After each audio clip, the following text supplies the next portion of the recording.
Good morrow, citizens. I'm John, your crestfallen host of this first episode of the Pause Assembly podcast. But if you're listening to this, you know that already. Here we aim to discuss what's great about games and the mechanics behind them.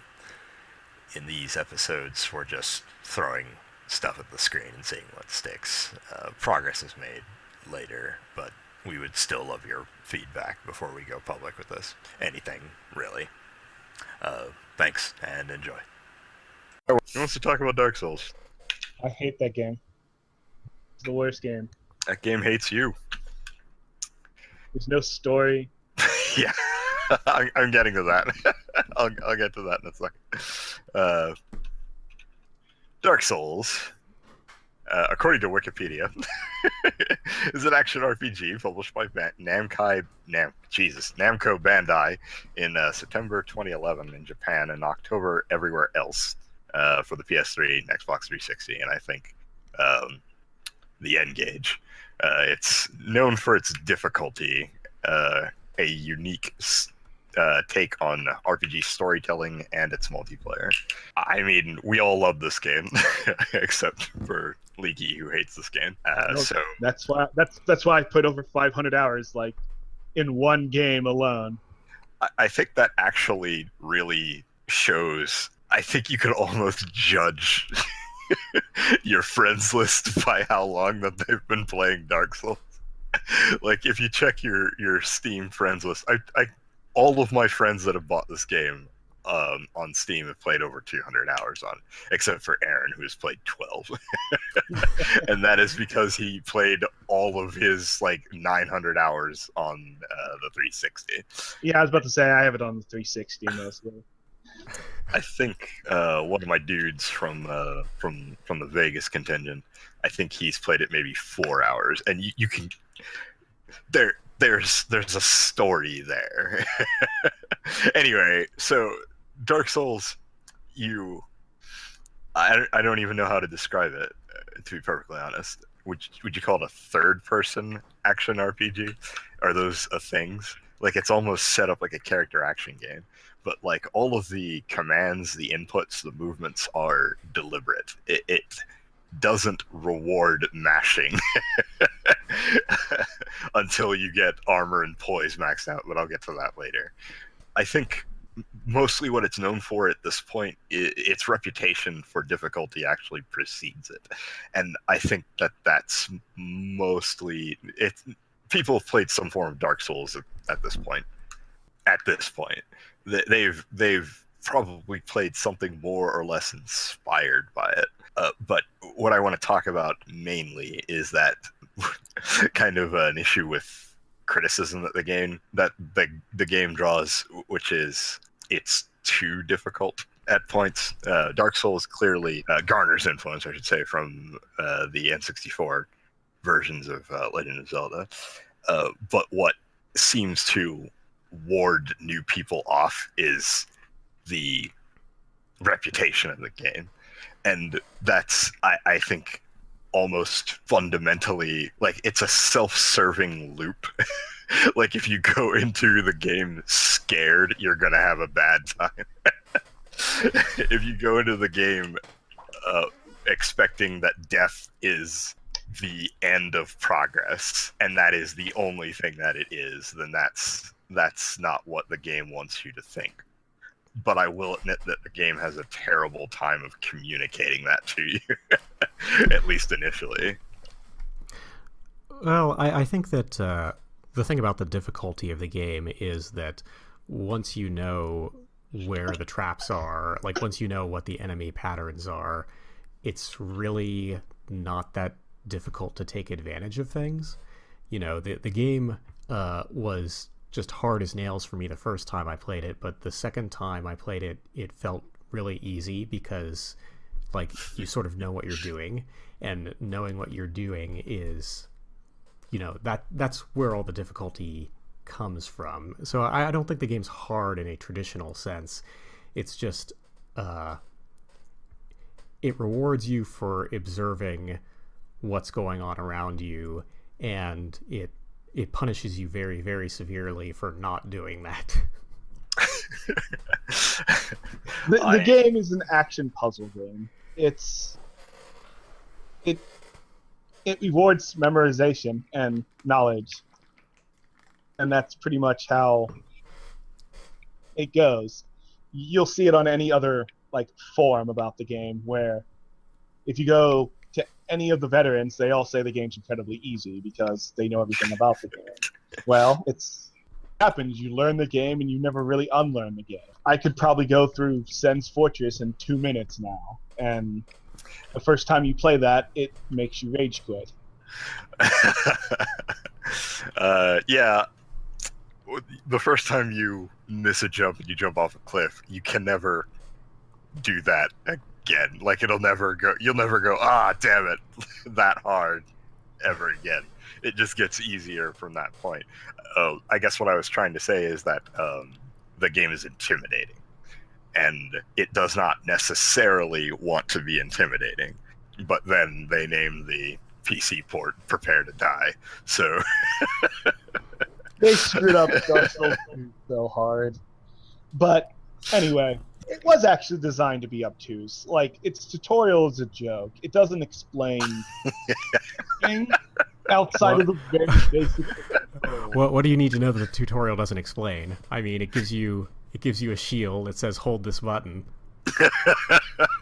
One, just how bad doing that really is, and you should be rolling, you goddamn piece of shit. Fucking, you probably used a great shield, you loser. And hey, stay off my great shield. I think you're not even a real gamer unless you beat it barehanded soul level 1 the first time you play it. With a steering wheel. Yeah, I'll get to the get good culture in just a second.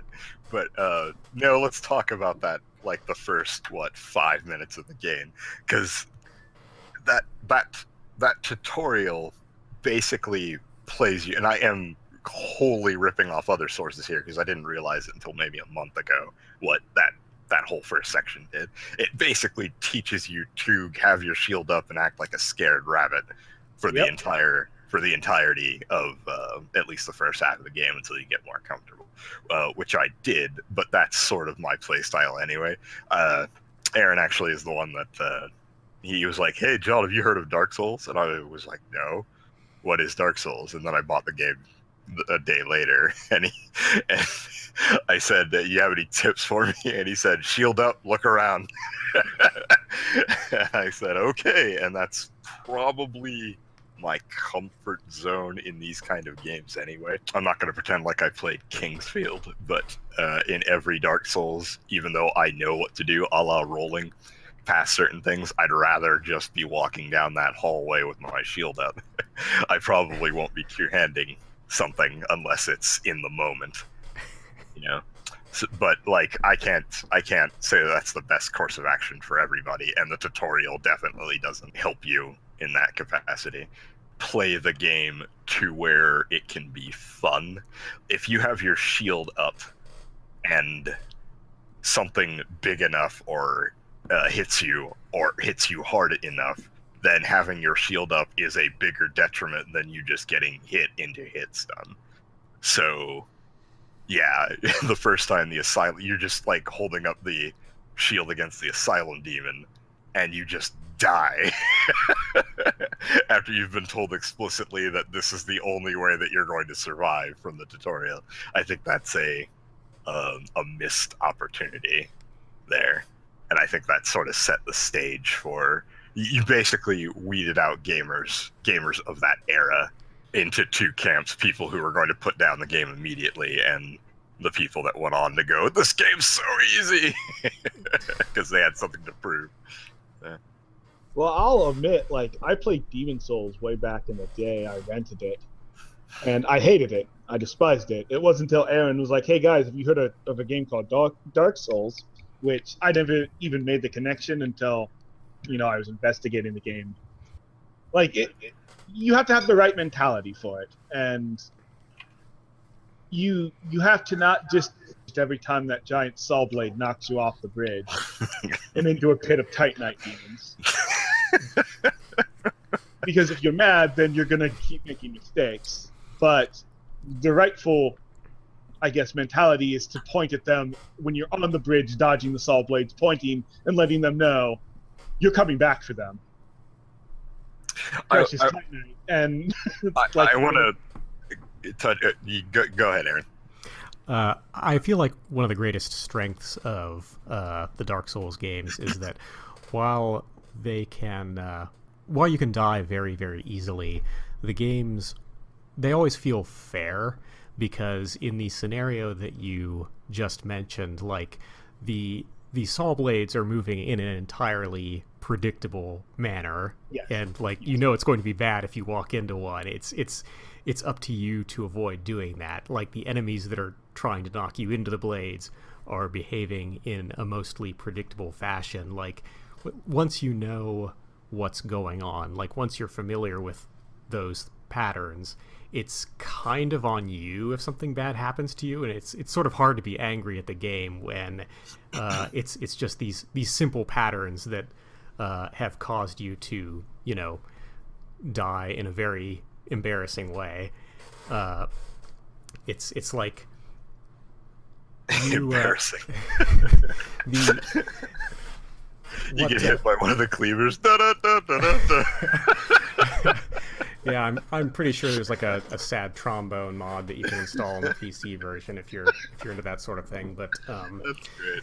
It's just set upon my Titanite here. One of the things that first attracted me to Dark Souls is that I play a lot of roguelike games, and they're sort of similar in the sense that the game is hard until you have played enough to sort of master the mechanics. And the more familiar you are with how enemies behave and like what the game is throwing at you, the potential ways you can die, the easier the game becomes, because you learn how to avoid those situations. And usually avoiding those situations is not terribly difficult as long as you know how. You can definitely move wrong in a given situation and end up getting hit by something that was hidden, and that's probably the most unfair that the game gets, I think. Yeah. But you get warnings if you're paying attention. You get warnings about specific set pieces, not necessarily the skeleton that's behind the corner, but the situation I always remember is in the Undead Parish, the one that has all of the minor hollows in it. Like it has like 10 minor hollows plus that priest that's casting spells. You can see him from the bottom level there. He's like watching you, and I think he's actually attacking you in that bit, isn't he?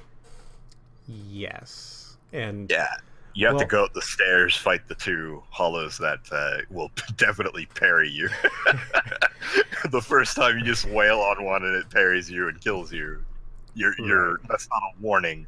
But well, even then, they're walking around in sort of the traditional fencing parry stance. If you're thinking, if you're not just like, this is an enemy and he's showed, you're gonna go, wait, what's he waiting for, and then process that. But before you even do that, before you even go up the stairs, there's that giant black knight you got to deal with as well.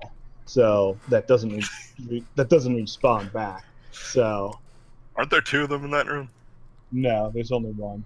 There's one of the fencing hollows around the corner to the left when you enter the chapel, and then the big black knight you're talking about with the great shield and mace. Yeah. Okay, so I'm glad you brought up pattern recognition twice now, because one of the points I wanted to bring up was that there is nothing in Dark Souls, or should I say there's no skill in Dark Souls that allows you to play Dark Souls that has not already existed in the gaming meta consciousness. It just kind of went away for a while. What you're talking about, the fundamentals of pattern recognition, were the only way you were going to get past level 2 in any arcade game that you can name. And we just stopped that. Games just kind of stopped that for some reason. And I remember there were some platformers I was making comparisons to. Like, there are some levels in Donkey Kong Country, any one of them that you can name, that were harder than vast swaths of Dark Souls. And this was before, like, Massacre indie games basically brought those skills back into the collective consciousness. You were saying that you play a lot of roguelikes. It's the same tool set, I think, as playing, I'll say Contra. You only have, like, you don't really fail in Dark Souls. You just kind of go back to your last checkpoint, which was the bonfire, when you die. In Contra, you had a certain number of lives and you went back to the beginning of the game. Shout out to 30 Man Code. I don't know what happened to those skills. We just kind of collectively lost them, or we turned them into, we traded those job points for 360 no scope capability. Well, I don't know. Well, the genres that utilized those skills changed. The big examples would be the Metroid and Castlevania games, which I've always said were more inspirational to Dark Souls than, say, like Legend of Zelda. Really? But, yeah. Care to elaborate on that? Zelda, I always thought, was somewhat narrative focused, not necessarily about Link itself, but just about the world in general. And I thought it spent a little more time world building than Dark Souls did, which you kind of had to go out of your way to learn about the lore of the world, I guess, by reading the item descriptions, things like that. Oh yeah, we're getting to it. And like, I've always felt Castlevania was always just straight platforming / like memorization of enemies. Yes. The only difference was Castlevania, none of the normal enemies were any threat to Soma, Alucard, pick your vampire here, or Belmont. I won't forget the Belmonts. Shout out to Julius.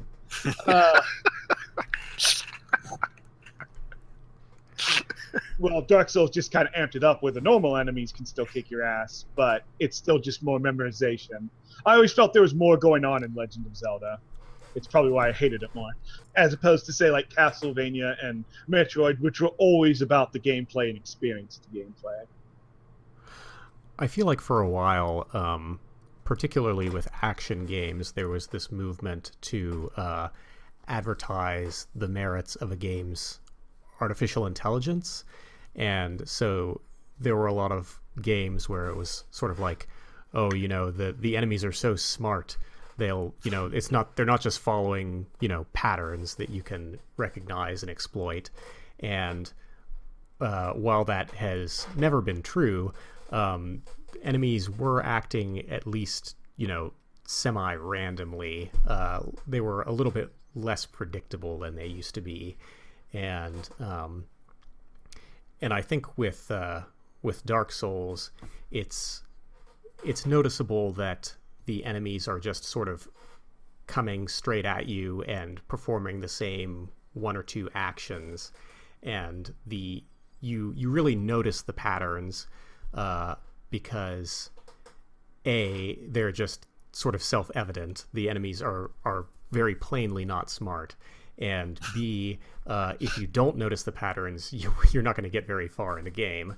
But they even work that part into the lore about them being set in patterns. I didn't in their know ways. So, you know, the whole Hollow story and what have you. Yeah. Dark Souls sort of reversed a trend of trying to talk up the AI capabilities of new games, and, you know, how enemies would act just like human opponents or whatever.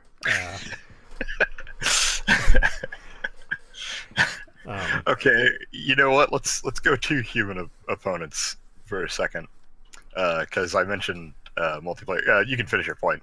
So. Oh no, I was done. Go ahead. The multiplayer in Dark Souls was, we'll call it, very unique. You could invade by a fairly convoluted system. You could join another person's game and attempt to kill them and take their souls, and then some trophy from them, and then leave and laugh. or they could hide in a corner and kick you off an edge. You got a warning while the player was loading in. You didn't know necessarily where they were, but when you invade, was there an indicator that was showing you where your target was in Dark Souls, or am I thinking of No. Bloodborne? I don't Okay. believe so, no. Okay, that created this. I believe that's the start of asymmetric multiplayer. Because you were never invaded by some schmuck. You were invaded by some dude that had like a +30 moonlight butterfly greatsword who was coming for your crimes. And you had to figure out a way to engage him on your own terms, because you couldn't advance you couldn't like go to a boss with that guy coming after you, because he could still fight you. Enemies wouldn't fight an invader. Enemies in the level in the area you're in wouldn't fight the invader, but they would definitely still fight you. So yeah, you had a very, I do not believe that was a balanced form of multiplayer, but I think I was invaded 3 times and I got my butt kicked twice, but then I kicked one off a ledge in that Anor Londo spinning platform thing. I just kicked him off it because he was looking over the edge. And I was like, woo! I won one! Invader banished, and then I played offline from that point onward because I got sick of it. Of being invaded. Which, yes, you can opt out of the multiplayer by either not, what was it, not being human in that Yeah, game? you had to be human. Or you could just, I guess, unplug your router. I don't. Well, the only ones that generally you just don't unplug your PC from the internet. But even on the PS3 and Xbox 360, something I found out, which is if you're ever in a voice chat party, it would disable the multiplayer. I remember you telling me that, and like, so we had these like Dark Souls chat rooms going.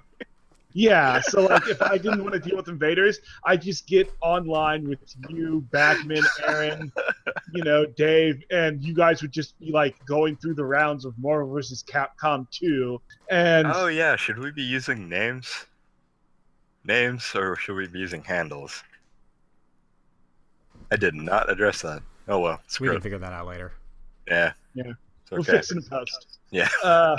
It'll just be me going Antaeus instead of. Can I request that even if we decide to use real names? Because We have to modulate your voice down so it sounds extra unnatural. Just Indeed. Miss- Geronimo's hair planet. it's a good Mr. Black moment for you. Indeed. Simpsons are always relevant. but I do Currently, feel, I guess, rated. I do feel like you're missing out on some of the experience. Yeah, it sucks when that winked out maxed item added dude comes in and just kicks your dog, and you can't go Latency. John Wick. Latency was more the problem. Being backstabbed from 2 full character lengths away was an issue, and still, from what I've seen in Dark Souls 3, still an issue. To be fair, though, The lag stab is well documented. backstab. even in optimal conditions, though, I think it's fair to say that the people who were actively participating in multiplayer, like the people who were going out and looking for trouble, were all pretty much 100% certified badasses who had, were like level 250 or whatever. Oh yeah, those shitheads that got advanced copies, and then like on day 1 release just started invading random dudes. I mostly played offline, but the few times I did get invaded, it was definitely people who were, specifically wearing gear that was tailored for PvP and that sort of thing, which I don't necessarily mind it. Like, it was infrequent enough that it didn't disrupt my enjoyment of the game, because like, just in the course of playing Dark Souls, you're going to get murdered anyway. So having having somebody else come into your game and do the computer's job for it is like, it's just a nice change of pace, really. I think I've gotten to know you a little bit better today. You're like, oh, I'm gonna die anyway. Might as well beat him. I was about to say, towards the end of my tenure in Dark Souls 1 and going into Dark Souls 2, I became a PvPer. I was one of those fucks that was after you people. And But it was always some guy that was like, okay, dear diary, attempt number 54 on Ornstein and Smough. Ah, shit, I'm invaded. And then it's like Leaky going, woo. But I guess it became, and especially when I was invaded, not the 9 times before that a PvPer beat me, but it was about the one time I got to beat a twink out dude. True. Like, it was just another challenge to overcome, one that I could kind of control without, I could always not be human. It was still a barrier of entry to people who were on the fence. Like, they were maybe figuring out the game, maybe hitting their stride, and then suddenly they don't even know what they did wrong. There's just a guy that's there with a sword that's red and killing them. They don't know that. Is the only thing in Dark Souls that wasn't about pattern recognition, other than you knowing that you were going to get lag stabbed. They all rolled properly, and knowing that, you could kind of dance forward, then move to the side that they rolled and get off a free backstab there. Just kind of feint them, if anything else. Maybe that's my fighting game instinct talking. I don't know. But yeah, I get your meaning though. I guess I just never saw that aspect of the game worthy of rage quitting over, but I see it several times even now, where people are like, if you invade me, I just pull my internet connection. It's like, why do you not even try to fight? Like, if you're that bad that you're pulling the plug on PvPers anyway, you're gonna die to the next monster. So, and on top of that, you get skills from PvP and that you can apply to PvE. And so I guess I always just saw it as an extension of the game and never saw it as the bad, evil, oh my god, the internet's out to get me. Hard segue to famous stopping points in the game. The big one is Ornstein and Smough, where that's considered a skill check for the game. Like, you should be able to beat the game pretty simply if you get past Oreo and Smough, then you probably went on to beat the game. Like, there weren't too many stopping points after that. Like, that's pretty straightforward, but I just want to touch on that fight and why it's a skill check. Ornstein is faster and arguably hits harder than Smough, who is much larger and serves as an anchor for your camera. Like, you're trying to keep both of them in sight so that you don't get hit by one of them from behind. Oh, yeah, you're fighting both of them at once, in case that's not obvious. When you kill one, they combine with that one to create a new enemy. Either a powered-up Ornstein, who is like larger and hits harder, or a powered-up Smough, who hits with lightning now, and has a lot more area effect attacks. Arguably the easier of the two. Can you parry Ornstein in his second form? You can't parry any boss in Dark Souls 1. Oh, I did not know that. Outside of very specific instances, where, like Gwyn, of course, is famously that you got to parry. But I don't think you can parry any of like the monster bosses. Huh. I guess human bosses, but I don't think you can parry either one of them. But I may be wrong on that. That requires I'll get to that. I'll get back to that because I did not know that. The fight requires a lot of moving around and, for lack of a better term, killer instinct, like knowing when to go all out on one of them to get rid of them.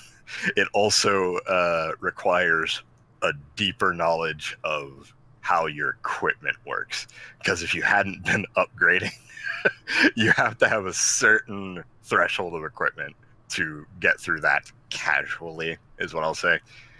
Yeah, if you're hardcore, this is your 10th playthrough, and you know when to dodge, you can beat it barehanded. or with that broken straight sword that you got, right out of Firelink.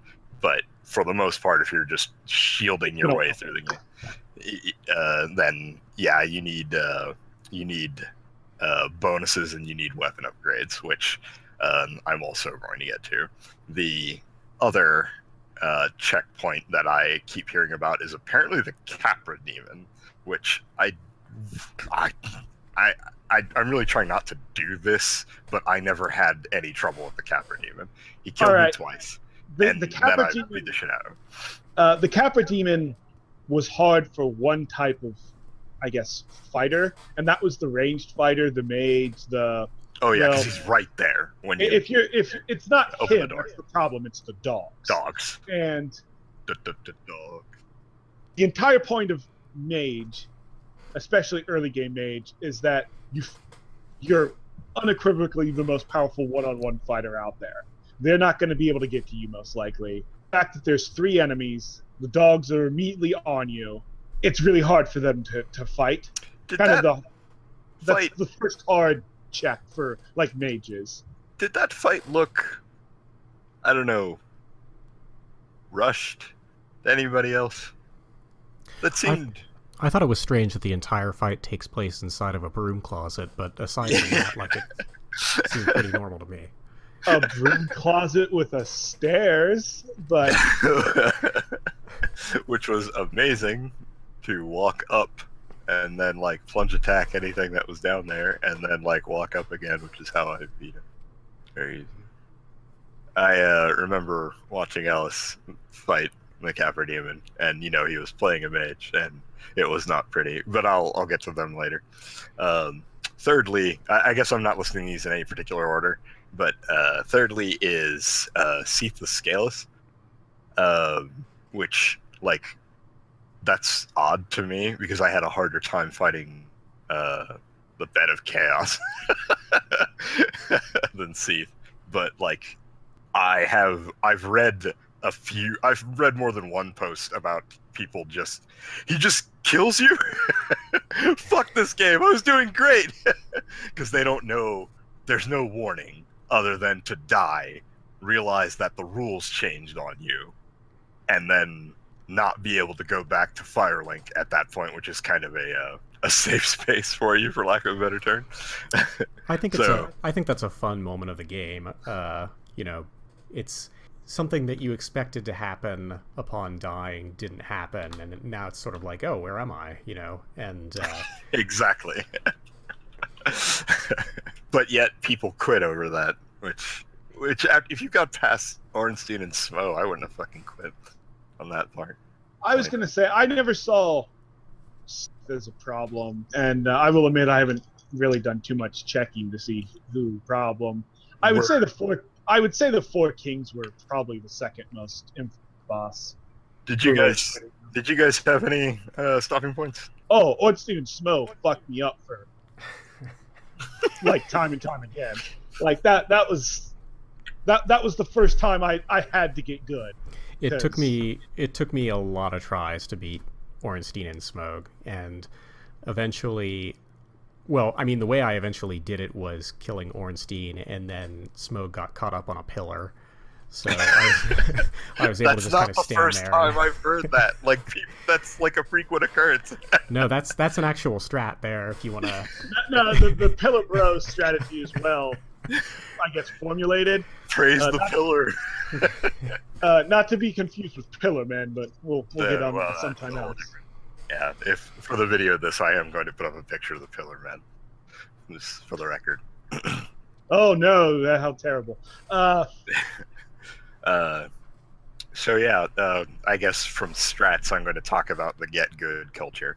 So the game's reputation precedes it as a barrier of entry, I think, to now at the very least, and I'm going to blame this on good old-fashioned fans. While initially well-meaning, I think it's morphed into something more destructive. Somebody asking a question on any one of the myriad forms of social media nowadays is immediately met with a barrage of get good. What that is supposed to mean, what that is a shorthand or should be a shorthand for, is that you just need to get in there and figure it out, bro. That this goes back to what Aaron was saying about pattern recognition, but anymore it's sort of those people are long gone or are actually playing Dark Souls. Now those people, the people that are saying it now are basically trolls. And they're like, "Oh man, there's a guy playing right now that has a question. Think I'll invade him," you know. And that has by far and large, I have tried to get pretty much everybody I know to play this game, and that alone, that feeling in a game where, especially during the first weeks, months that we've seen, like in Dark Souls 2. And especially in Dark Souls 3, that is about all of us basically sharing information on what the hell the pus of man is. I know I'm jumping games, and how to beat it properly. What the hell is a Urdiex? And collectively, slowly figuring the game out, being just isolated and stonewalled to any sort of information. Don't get me wrong, they can just go look at the wiki now, but to just be ostracized for what they perceive as a failure, which we all know is not. Sometimes you don't see the way that chain is pointing, and that's it. The mimic gets you, and you have to go back to your thing. You have to go back to your bonfire. It serves as an unnecessary barrier of entry, I think.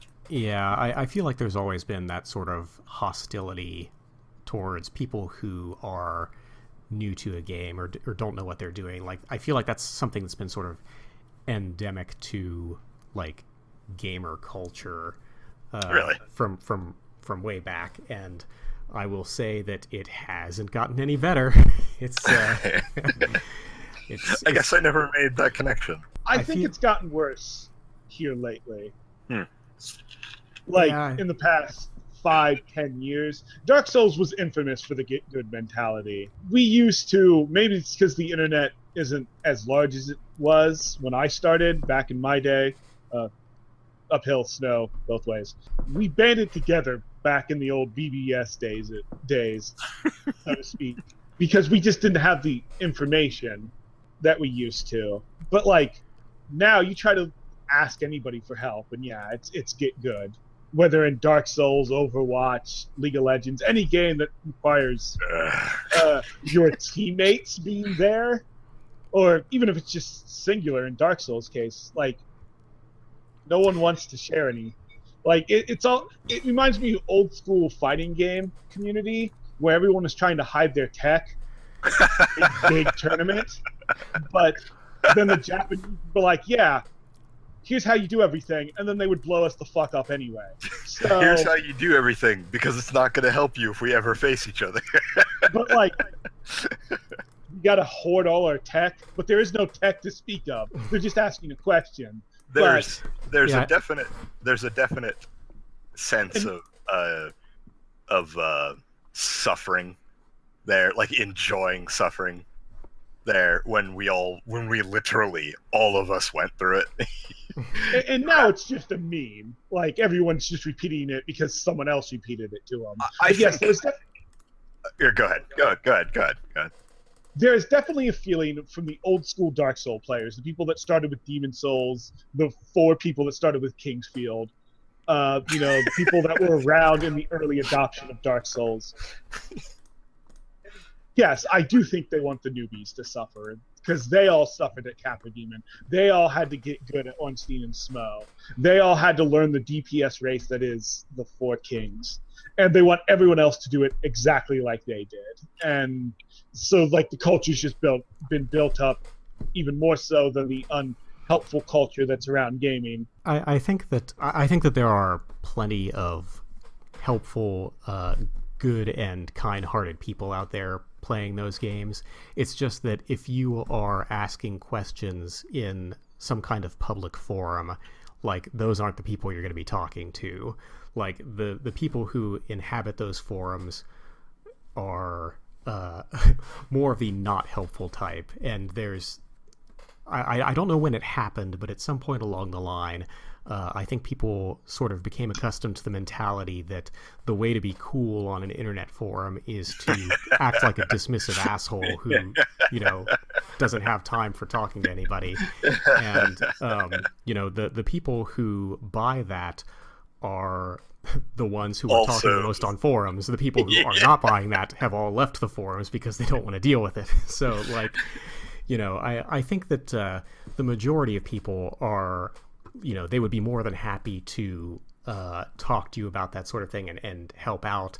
It's just that, like, the sort of face of the community, the people who are online talking the most in public spaces, are the ones who have sort of embraced that toxicity.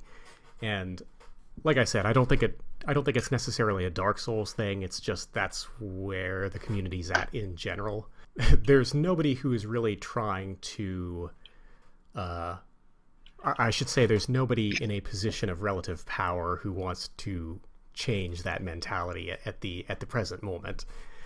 But I think that, like I said, there are some communities where you can go to, I think, where people are generally more accepting and just sort of better behaved in general. But, you know, my issue there, on top of everything else that comes with the game, is that a barrier to entry before you pick up the controller isn't helping anybody. I said it to you guys before, but like, games are one of the only ways I can communicate with people. I just don't know how to talk to people. What can I say? And when they're not even willing to pick up one of my favorite games, if not my favorite game from that era, maybe XCOM, that'll be a different show, was more to a lack of understanding to the intimidating presence of the game, or its online presence was weird to me. Like, why wouldn't you even try? Well, how could you be scared of a game? Like, not even a horror game. It's an action game that you literally can't die in, you know? Yeah, it's just one of those things. I'm glad you brought up toxicity, though, because that's actually a good point. That's what I was going to say. Yeah, there's a lot of gatekeeping in the sort of gaming community, and that's something that needs to be improved. But at the same time, like I said, it's not even just Dark Souls, but on top of that, it's not even just games. I mean, it's everywhere you look, really. You know, people, I think, are becoming more aware of it and that it is a problem. But there's still a long way for that kind of thing to go. I plan to do one of these for Xbox Live and what happened to it, and we'll address that in great detail during that time. Oh man, do I have some things to say about that. Yeah. Hey, you know what'd be great? When you're drowning, being thrown a life preserver. Not some dude going, "You never learn how to fucking tread water." What a loser. You deserve to drown. Okay. What were your first two playthroughs? What was your soul level on your first two playthroughs? Because I think I finished my first playthrough at around soul level 90, and my second playthrough was 50. Because, you know, I didn't need to be at 90. And every time I died, I was like, okay, well, time to get more endurance. I don't remember what my soul levels ended up being, but I can tell you that the first time that I played through the game, I was trying to do a dex build, because that's just sort of... That's how you do. You know, in fantasy adventure games, that's just sort of how I do. And hoo boy, did that really improve the learning curve for me, because like I talk a lot about how you know, the game just sort of it tests your ability to recognize patterns and act accordingly. But sometimes you just miss a parry, and And then when and then you die in one hit if you're not focused on getting your health up. And man, oh man, I played through about half the game that way, and then I just started putting all of my points into like strength and endurance, and started wearing Hovel's armor, and like I was like, I'm going to transform this playthrough into a more traditional like shield kind of thing. My first was probably about soul level 120. I had the problem of like, oh no, a new shiny weapon. I guess I have to spec into it now. And then I did that continuously. And so like I had like 30 strength, and I had to have 30 dex, and then I had to have 30 intelligence because I wanted to use magic suddenly because I found this really cool spell. And like 120 because I was just all over the place, unoptimized as hell. That's always been a problem for me with those types of games as well, because when I played Diablo 2 for the first time, I ended up with I was playing a necromancer, and I found this cool legendary axe that it was like a two-handed axe that I wanted to use. I remember this. So I was like, oh, okay, this is cool. I just need to put all my points into strength so I can use this thing. So Diablo 2. I ended up with this sort of melee necromancer who couldn't do any damage with spells, and and you know what? I've got to say, for as bad of an idea as that sounds, it totally was a bad idea. It did not work out at all. Yeah. I remember that happening in real time, and that's one of not those being able to talk you out of it. You were just like, no, it'll be fine. It'll be cool. I was okay. That sounds really good and normal, and then you get the hell difficulty, and you're just like, Jesus Christ, what was I thinking? Not even hell difficulty. Like, the game turned extremely easy once I finally managed to equip that axe, because I was like, I can just kill anything with Kill this. these Like, things, it's no problem. But then, like, that was when I was playing on normal difficulty. Yeah, and yeah. Once I started my second playthrough on, I guess it was called Nightmare difficulty. Nightmare. I was in the first area fighting those little quill rat things, and like I just couldn't kill them. I couldn't do enough damage to kill them. It was a very bad scene. Yeah. But I looked really cool. So I remember you sending me a screenshot of that. So I want to touch on, because I introduced the game with story as part of a unique way it was telling its story, and I want to touch on that a bit. I want to talk about lore and some of the characters. Hashtag fuck Lautrec. The game didn't, for lack of a better way to describe it, it didn't Final Fantasy its story at you. It gave you the setup in the intro for why you're stuck in a cage at the start of the game. Why Oscar gives you the key is basically up to your interpretation, though, to get out of the cage. The guy that gets you out of the cage, for anybody that didn't listen to Vadi Vidya, his name is Oscar Vestora, and he has a whole story, but he does not tell you it, and neither does the game, unless you're going to look specifically for it. Mostly the game is told, I've been told that the game does not have a story so much as it has lore. And I disagree with this, because that makes it sound super pretentious, but I also think it has a ring of truth to it, about 40% truth.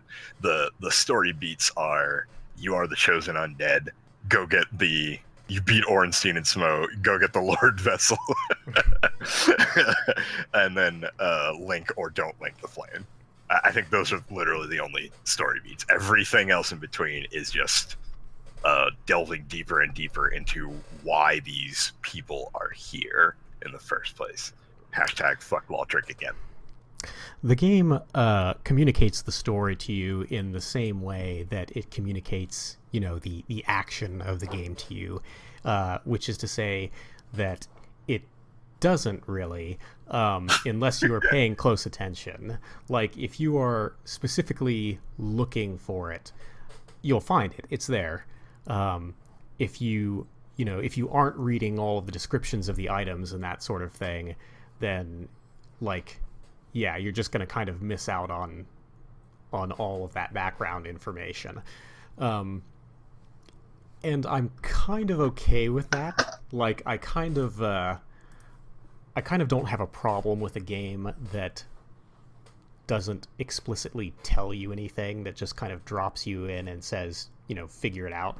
For my part, I wasn't especially interested in the story stuff, so, like, I would read the descriptions on new items that I found, but I wasn't necessarily trying to put together the story or anything like that.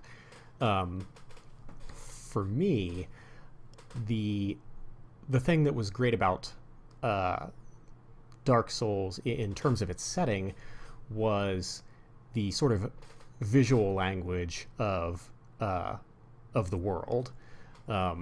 Like, I felt like you could tell everything you needed to know about the world of Dark Souls based on, like, how the game appeared to you, which is to say that everything is crumbling and ruined, like, everybody is super sad all the time. And, it's... Your first shot of Firelink Shrine tells an entire story. Like, it's obvious that you're supposed to be there. And there's just off to the right I think that's how it's framed. Just off to the right is the crestfallen warrior. And he's just there looking depressed. And you kind of understand, like, in a moment what's going on there. Oh, and there's normally 50 bloodstains around him. Quick tangent. I need to talk about bloodstains. Before I go back to the story. Okay, bloodstains. When somebody in your physical real-world area dies in Dark Souls, they have a chance to leave a bloodstain in that area in your game.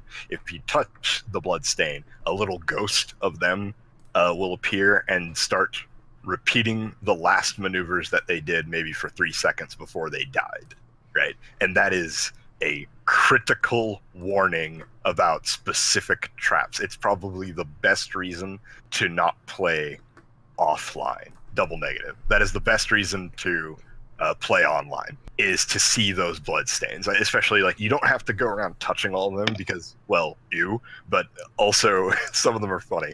Just seeing a group of bloodstains around is that should be more than enough warning. Seeing one bloodstain, you should be on your guard more than I was just walking down a regular hallway.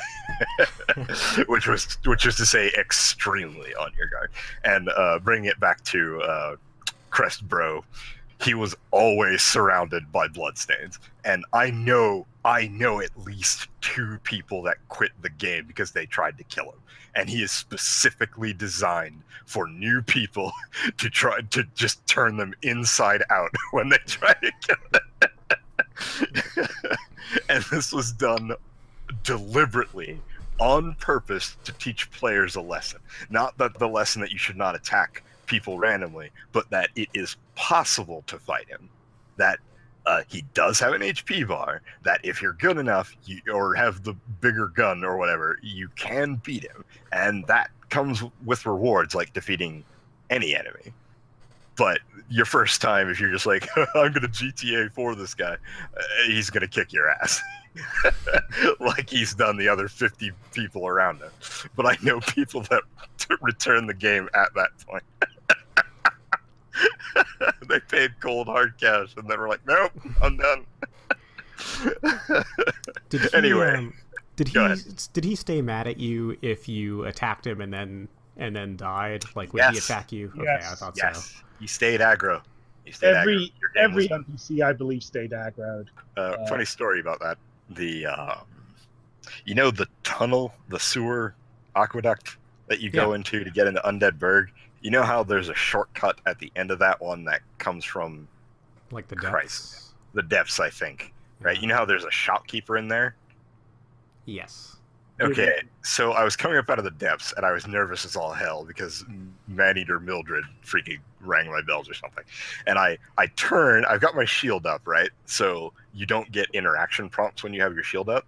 And I turn, and I see this freaking hollow behind a wall, and I'm like, the hell are you doing? So I stab him. And then he started yelling at me. He was like, you're a dick.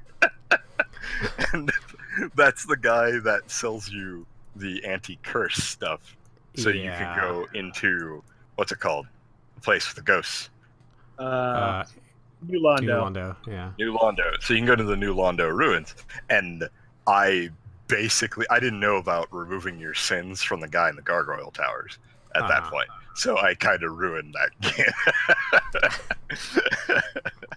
I feel like the worst place for that for me was that mage dude who was trapped inside a barrel. And you're supposed to roll through that, and I'm just like, barrels. I'm gonna open these up the way I normally open up a barrel, which is to say violently.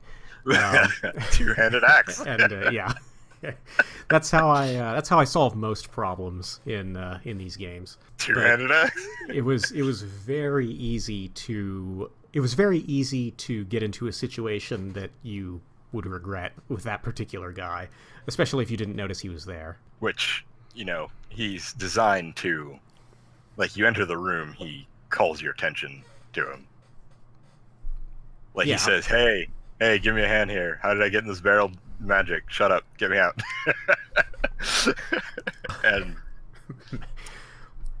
and then he kills you if you hit him. But emergent storytelling is what I'm going to call that. We were talking about Crestbro and how the visual storytelling in Dark Souls actually makes it. Okay, it's before the Drake, the Fire Drake, that Solaire is, right? Good old Sunbro. Yeah, he's right on that little outcropping, like right before the bridge. Up until that point, if you're playing through the game casual, meet the dude I think you meet the mage dude Aaron was talking about before that, but you have basically a 50-50 chance of accidentally turning him aggro. But Solaire is the first NPC who looks like he, compared to the Crestfallen Warrior, wants to be there, and that's presented against this beautiful backdrop in the background that he's looking over, right? And even when you talk to him, he even talks to you about the scenery, I believe. And that's the moment I realized that when I found him there, that's when I realized, like, there's a story I'm missing here. Like, who is this guy? And that's what that's designed to get you to ask that question for. He says the line about jolly cooperation, which I'm definitely going to put up a jolly cooperation meme here. And then he promptly does not explain summoning signs. Funny story, my first time playing through the game, I missed that entire scene because I thought he was a Black Knight. So I was like, well, I'll just ignore him until I can come back and beat him. And by the time I could come back and beat him, he was gone. Yeah, I screwed up. But it is that kind of storytelling that's what kept me going through the early part of the game. It was like, now I had a quest. I always have a quest, though. I'm a fucking video gamer. I've got it up to here with quests, but now I have a reason to go further into the game, to find out what the hell's going on. At one point in the game, there's a traveling party that shows up in Firelink Shrine. I forget all of their names, but it's that, this is a spoiler cast, by the way. I guess I'll put up a warning before... I think we're pretty good on Dark Souls spoilers, but... Still, my ultimate goal is that people will hear this and then go, maybe I'll give it a shot. So, I guess, spoilers. So, the guy... it's a traveling band of clerics, and it's that one fat cleric, and he offers to sell you miracles because that's how, right? And I remember thinking, he's the first guy that shows up in Firelink Shrine that isn't supposed to be there. It's not just the Crestfallen Warrior.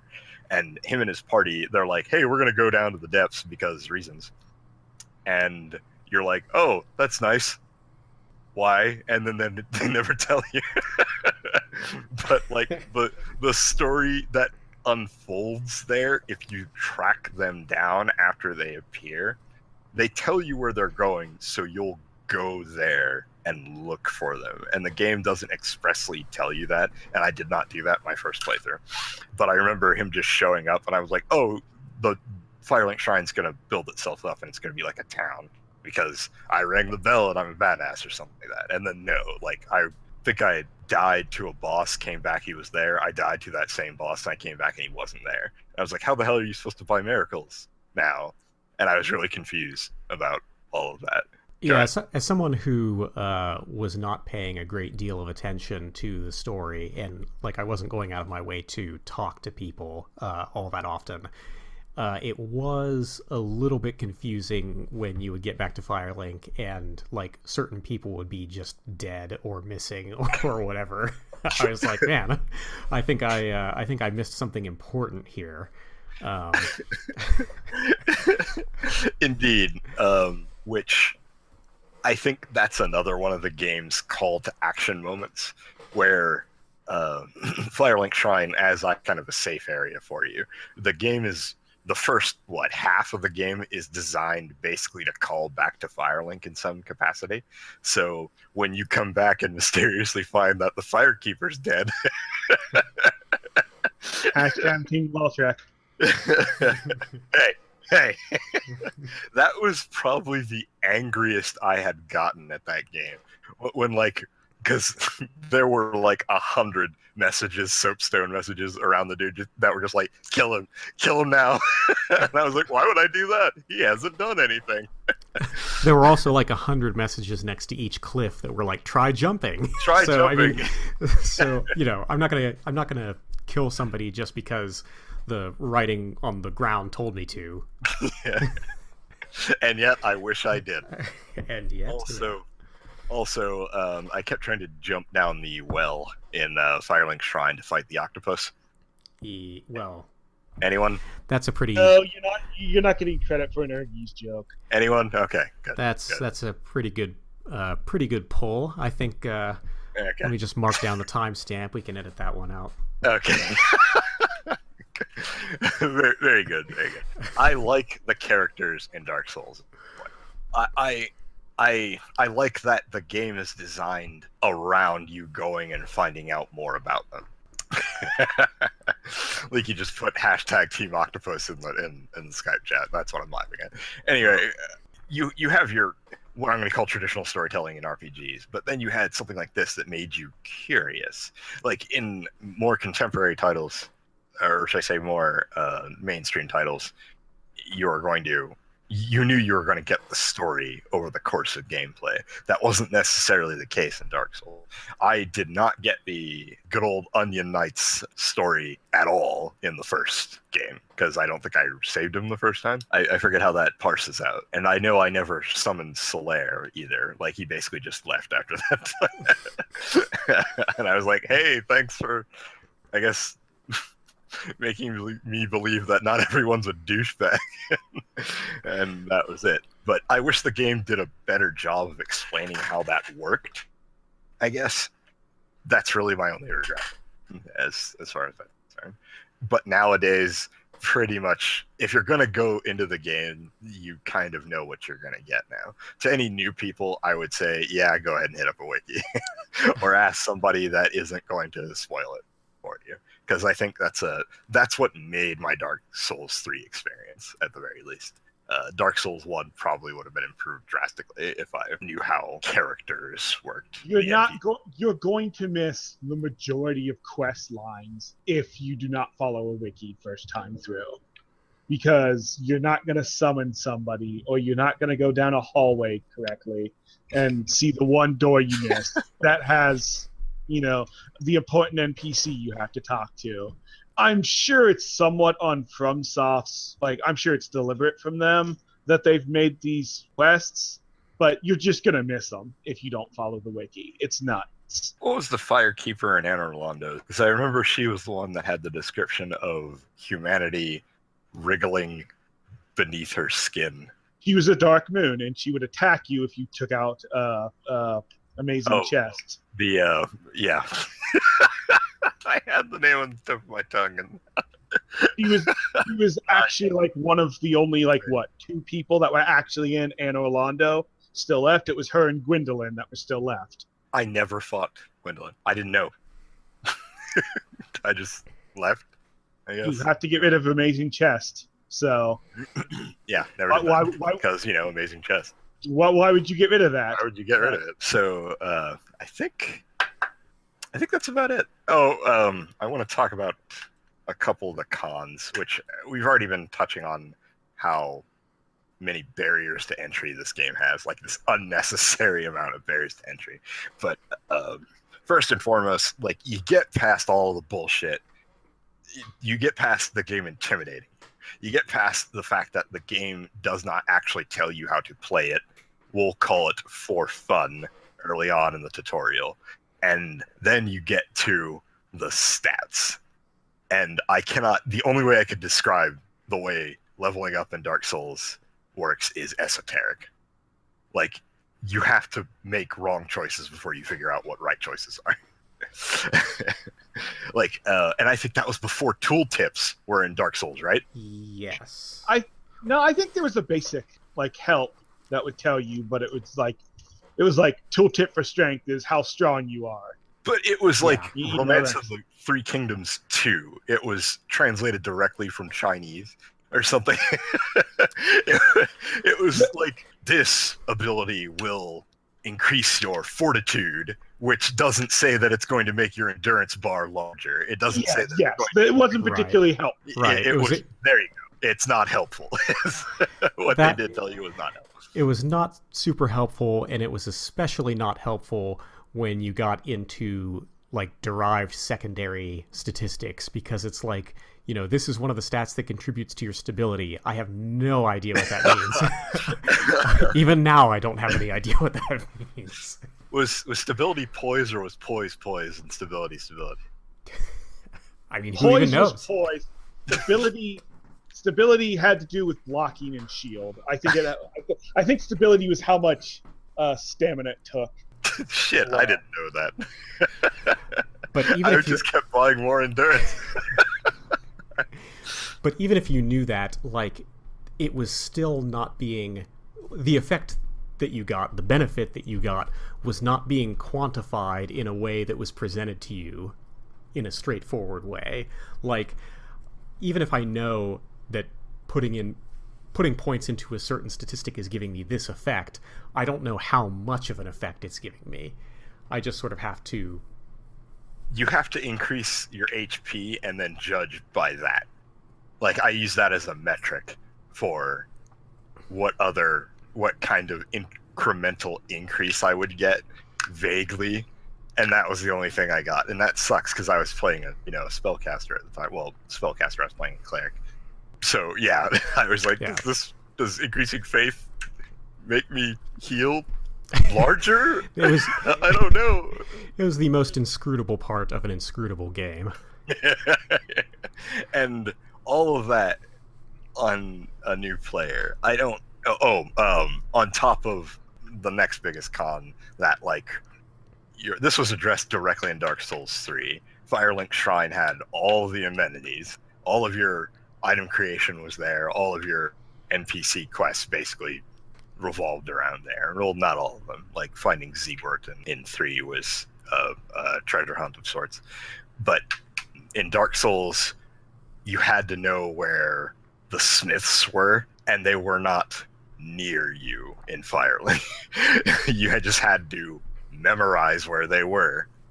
Demon For Souls, Dark Souls 2, and Dark Souls 3 all have hubs. Dark Souls 1 has a starting area. Yes. So- And why? That is a fundamental step backwards. That is like, Dark Souls is sort of a not hidden, but a whoppy-jawed masterpiece. It kind of, even with all of this, it kind of still works, but I still want to strangle whoever had that idea, because that's not helping anyone. I think it was to try to make the world feel larger, but all it really did was make the world feel smaller because you just ignored the blacksmith in New Londo because you didn't want to use his weapons because you didn't want to have to go there. Or unless you were doing a Fire Chaos build, you weren't going to go to the smith in the catacombs because fuck that dude. He's hard to get to. Okay. You have to go through a Black Knight to get to that dude, don't you? Yes. He's also hidden behind a wall. A wall? He's and you're like, why are you here? Oh, aren't you a skeleton? And he's just like, either leave or let me make you a weapon. if you get down to the place where he is, like if you are close enough to him on the main path where you can hear him hammering, then you are very far away from where you need to be to actually get to him. It's amazing. I would call the entire game esoteric, actually, now that I'm really thinking about it. For choices like that, but if you're...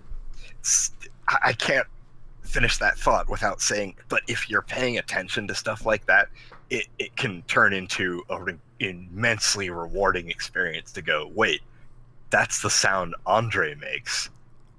Andre being the blacksmith that just keeps a Titanite demon as a pet in the other room. I don't know, but... we don't talk about Frank. You go, wait, is there a blacksmith around here? Can I get to him? Where is the... Oh god, I fell through the floor. Oh god, that's a Black Knight! There's very little that's more satisfying than finding a secret in a game, and in Dark Souls, virtually everything is a secret.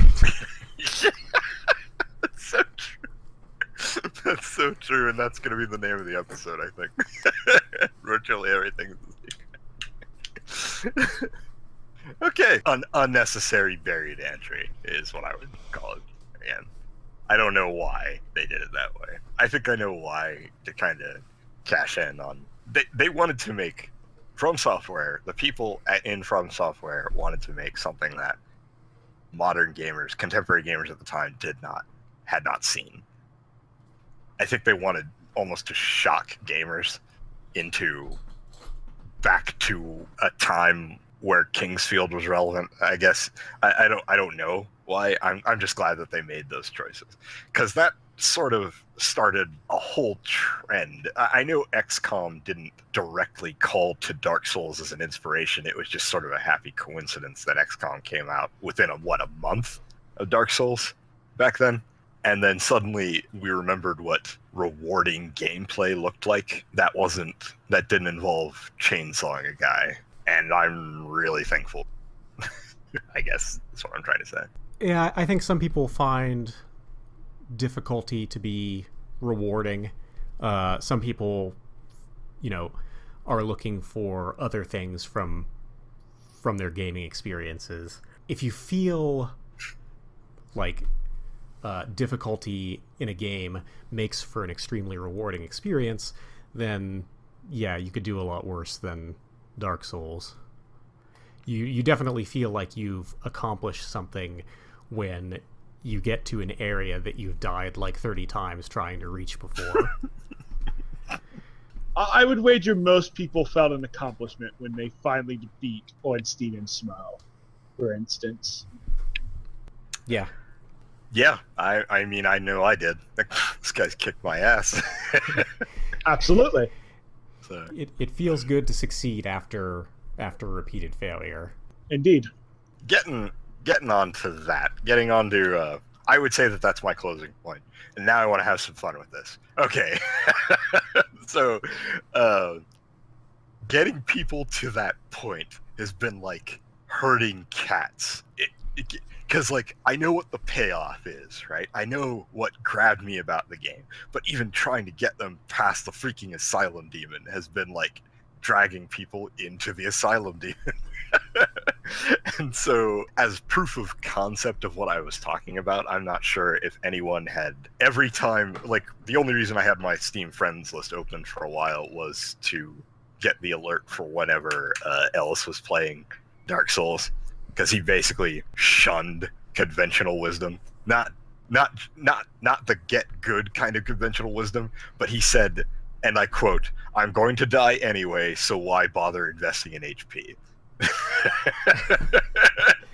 So, like, literally, like, the fight with Ceaseless Discharge was him running forward, dying, going, okay, I should have zigged what I should have zagged. Him respawning, running forward, zagging, dying again, and then doing that 70 times until he got super fucking lucky. With his ultra heavy soul arrows or whatever the hell they and then that's how he would beat bosses, and I could not think of any more unfun way to play the game. I'm trying to get Vegas Dave to play Dark Souls right now, because I think he's got the skill set to play it, but it's still going to be funny the first time he runs across the Mimic. So he's not played it before. No, he has not. But no, he's been playing League of Legends for the past 7 years. Anything I can do, Vegas Dave can do. Like, yeah. So. Oh yeah, and I'm sure he'll be happy to hear that. Not only that, but like he's kind of the perfect get good mentality player. Oh, definitely. He will just go to the wiki, he will look it up, and then he will learn how to beat a boss. and then he will ostracize other people for not doing that. Yeah. Oh yeah. Okay, so speaking of mimics, Josh, I'm not going to go into the details. I'm just going to say he found the first mimic by, the one in Sen's Fortress, by, we'll call it, questionable circumstances. It was psychic the way that dude found that mimic, right? And that is, I consider that sort of disingenuous to what the game is trying to communicate to you. You kind of have to die to that mimic, right? Because like you're going to check every chest from that point onward. You are not going to, and that's the lesson, is that okay, not everything is what it seems. That's the first time you find an illusionary wall, you're going to go, wait, this hallway goes to nothing, I will attack the wall. It's the same sort of mentality. And by, we'll say, watching another playthrough to see what to do, air quotes right and air quotes, that's sort of disingenuous. I think you're sort of robbing yourself of the experience. That said, I think the second mimic was in Anne Orlando, right after the Silver Knights, and he didn't see that part. And it was super funny because I was like, he doesn't see it, he does! And it was munching on him, and I was laughing, and I think Shane was laughing. Yeah, we should probably... If I recall correctly, like the first mimic that you encounter in Dark Souls 3 is also the first chest that you find, and that's just about the most Dark Souls thing that I can think of. It's like, learn now, it'll be easier later. My roommate, Dave, I sat him down at a party, and I was like, here, try this game. And it was Dark Souls, right? And he took to it, I will say he took to it like a duck to water. He understood the tutorial, what it was trying to tell him. I think he did die to the Asylum Demon, but then he sort of figured it out. And while his pacing was what we'll call methodical, that's sort of the way the game is telling you how to play it, right? At least in the beginning. And so he like the Taurus Demon, that's the boss on the bridge, right? Early. Yes. Okay, so he caught that. He caught every beat that the game was trying to tell him. He ran out when the Taurus Demon appeared. He got shot in the back by arrows. He turned around. He looked up. He went, oh, there's guys up there. He ran up there. He killed those guys. And then he remembered the plunging attack from the Asylum Demon. And I just was sort of nodding my head the entire time, because that's what you're supposed to do. The game had effectively taught him situational and environmental awareness to make the game a lot easier for him. And then the game fucked him when 2 gargoyles came out. Well, he was fighting this gargoyle straight up. He was fighting the first gargoyle straight up, and I just leaned back. He saw the bar before the gargoyle came down. He was like, wait, did it gain a second bar? And he looked over at me, and I was just smiling. I didn't say anything. And he turned around just in time to get hit by the flame breath from the second one. And he was like, what? And he put the game down after that. I was like, no, you were doing so well. But like, that's probably the first truly bullshit moment for somebody that's been. What do you learn from that? That like suddenly there are multiple bosses. Well, yes. There's no lesson there. There's just gotcha. Dark Souls troll face. Okay, I've got nothing else. You guys have anything else? Nothing Despite its especially flaws, good. I love Dark Souls. It's got problems like every game. I do believe the benefits of that game outweigh any of its cons. Get good, scrub. I think that there are multiple unnecessary barriers to entry to the game. Part of it is due to a fan base, but part of it's definitely due to game design. But I could not be more thankful that this game exists. I would really like anyone that has not even tried it, because they're intimidated to. If they're gonna hear this, I please play that game. It'll be hard. It'll be bullshit in times. Literally, we all went through it. If somebody laughs at you, ask them where that second mimic was, and tell them to shut the hell up. It's part of the shared experience. All of us had our player 2s leave us in the waterfall level in Contra 1. It's just something that's happened to all of us. However you can describe whatever funny death that happened to you was, whatever bullshit death that you happened with. Though those are interchangeable for Dark Souls. Anyway, I'd say that's a wrap. I think the next game doing, I don't know. What do you think? Because I kind of want to do things that people haven't played, but like I just realized that all three of us have played Borderlands rather extensively. Just before we Maybe continue this, I am okay to stop the recording, right? Yeah, Yes. go ahead. Yeah. And that was our episode 1. Thanks for listening this far. This is something I've been wanting to do for a while. Thank you to Aaron and to Leaky. In the final version, I'm probably not going to use other people's names. I think that's probably just for the best. The bit we were doing there about the amazing chest ahead involves a mechanic called the soapstone, and how you are able to leave messages for for other travelers in the area.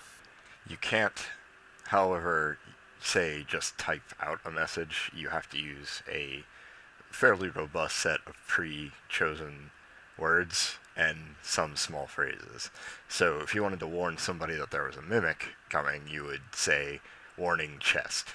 Or say, we covered it earlier, where somebody said, I think it was Aaron, remarked that there was a lot of messages on the ground that said, "Try jumping next to cliffs," to tell people basically to go kill themselves. It is funny most of the time. Sometimes they're helpful. Most of the time they're not. The character referring to is Guinevere? Yeah, Guinevere, who you meet in Anor Londo, and it turns out that, she's a giant. She's like a literal giant. As a matter of fact, the description is, Guinevere appears in the form of a gigantic fair lady with red hair and a kind face. A light shines brightly behind Guinevere's figure. She is dressed in white cloth and rests on a cushion underneath her arm. She's also incredibly well endowed, so the messages in front of her just said "amazing chest ahead" or some double entendre there. So yeah. What we're trying to accomplish here is something a bit more technical in scope. We want to discuss not only our favorite games, but what makes those games our favorite, and what mechanics drive those games in turn. So I hope you'll join us for the next episode, which I believe is Symphonies of the Night. Castlevania Symphonies of the Night. Thanks. Oh, one last thing. We're trying to keep it positive on this one. I think there's been enough yelling at bad video games and bad video game mechanics, even the stuff that we didn't like. I made sure that I listed what was good about what happened from that mechanic. You'll see it a bit more in the upcoming episodes. So once again, thanks.